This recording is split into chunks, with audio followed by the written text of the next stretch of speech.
Hola, mucho gusto. Mi nombre es Valeria Yané Delgado Hernández. Soy estudiante de la licenciatura en Educación en la Facultad de Filosofía y Letras.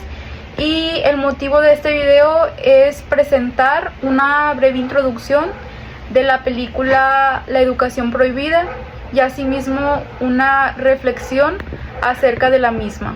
En una pequeña introducción se habla sobre el mito de la caverna, en el cual había un grupo de hombres que estaban esclavizados bajo una caverna y no podían ver el exterior. Lo único que podían ver eran sombras manipuladas por hombres y ellos creían que esa era la realidad. Hasta que un día uno de ellos logró la manera de desatarse y salir al exterior.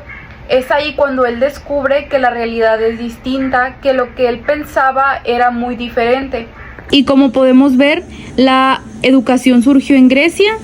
Aquí se hizo la aparición de los primeros sistemas educativos. Por otro lado, vemos la escuela tradicional.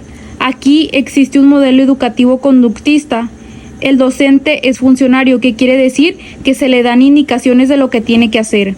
No existe una motivación hacia el estudiante. El alumno es receptor solamente de la información, o sea, no tiene palabra, no tiene participación, solamente se encarga de tratar de encontrar las formas de entender la información. Y la escuela es autoritaria, que quiere decir que sigue un patrón de reglas. Por otro lado, vemos el sistema actual de la educación. Se basa en calificaciones, exámenes, castigos o premios. Los alumnos son vistos como números, que quiere decir que no se preocupa por cómo el estudiante está aprendiendo. Se priva la competencia. Tiene un sistema selectivo y separista, que quiere decir que aquí se ve qué alumnos van a pasar a otros ciertos grados de estudio y cuáles son los que van a seguir estancados en ellos. También se da una homogeneidad. Otro punto importante del que se habla es el de las posturas que se cuestionan respecto a la educación actual. Uno de los puntos del que se habla es el sistema educativo. Se cuestionan los ideales de la escuela común, donde estos tratan de evaluar si son capaces de desarrollar el sentido de la personalidad individual y colectivamente. ¿Qué quiere decir? Que si están preparados y capacitados para poder dar clases y ayudar a las personas. Como segundo punto se habla sobre las leyes de la educación. Aquí se critican las leyes las cuales no cumplen con los objetivos del desarrollo humano preestablecidos, y si no es así, se promueven valores contrarios. ¿Qué quiere decir? Que al no aplicar estas leyes o al saber que no se están efectuando de una manera correcta, pues se trata de buscar las maneras o el saber el por qué no se están aplicando de esta manera. Después se habla de las reformas educativas mal planificadas, que quiere decir que existen reformas que no se han implementado de una manera correcta y han sido violadas al no cumplir con los estándares preestablecidos que se deben de llevar a cabo en las instituciones. Y dado que esto se puede dar unas escuelas convencionales que desarrollan sus prácticas desde un aprendizaje preventivo. ¿Qué quiere decir?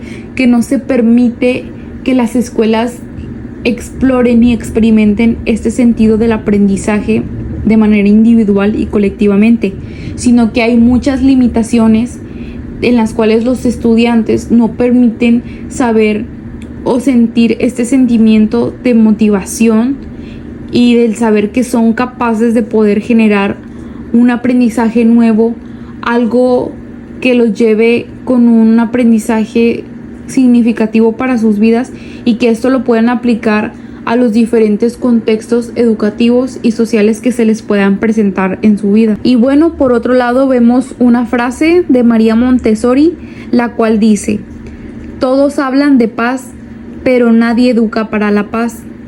En el mundo educan para la competencia, y la competencia es el comienzo de cualquier guerra. ¿Y qué quiere decir esto? Que en el mundo, en los sistemas actuales, se ha buscado esta competitividad que existen entre los alumnos para saber quién da más, quién conoce más, y no se está implementando este factor, esta herramienta, o se podría decir este sentido de trabajar colaborativamente y saber que sí se puede hacer un buen trabajo en equipo y no implementar estas armas dañinas en las cuales el estudiante debe de trabajar de manera individual, él tiene que hacer todo por él mismo, no debe de existir este acompañamiento de otros estudiantes para que puedan desarrollar y destacar habilidades y conocimientos nuevos. Otro factor fundamental dentro del contexto del que se está hablando es la política. Aquí se mencionan 2 puntos importantes.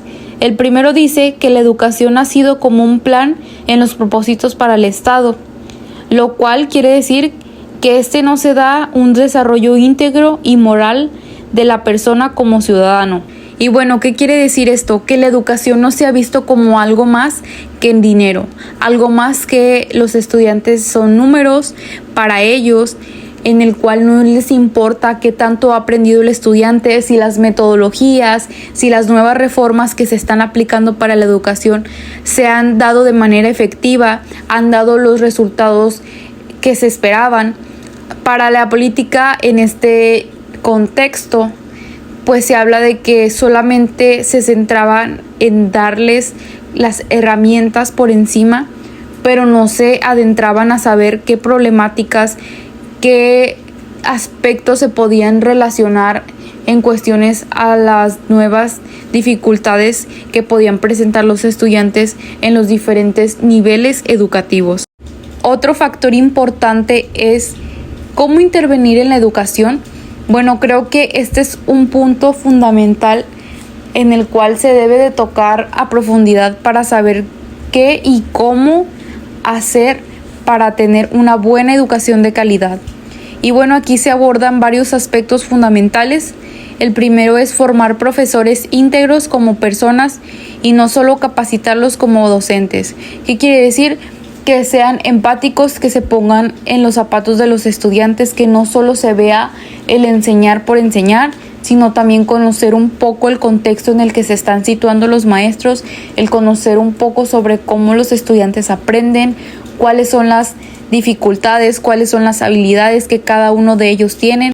Como segundo punto se habla sobre un apoyo económico, que la política, que las instituciones gubernamentales brinden el apoyo necesario a las instituciones educativas para que se pueda brindar y dar una educación de calidad.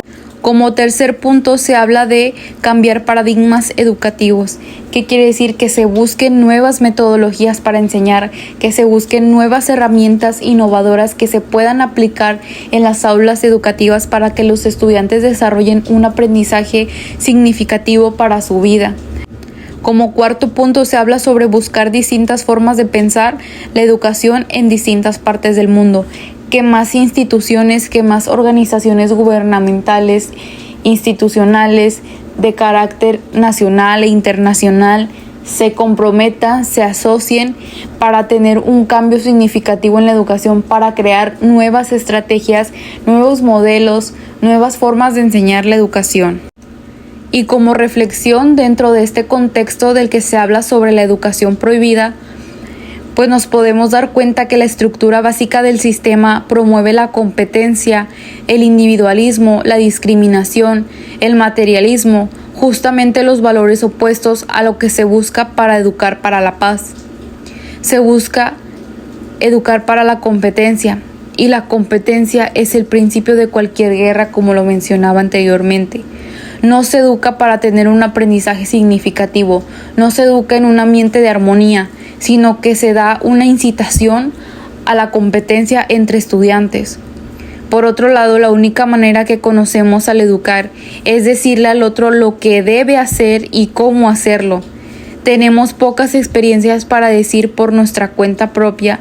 El mayor desafío que enfrentamos a la hora de evolucionar como educadores es nuestra tendencia a dirigir la actividad y no a guiar y a orientar, lo que significa que necesitamos más guías y no tantos adiestradores.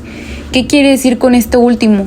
Que necesitamos más educadores comprometidos para tener un cambio significativo en la educación básica, el querer evolucionar, el querer tener nuevas metodologías, nuevas maneras de enseñar la educación, que los estudiantes tengan un aprendizaje significativo para su vida, que se sientan en un ambiente cómodo, de confianza, que generen ese ese cambio de palabras entre maestro y alumno.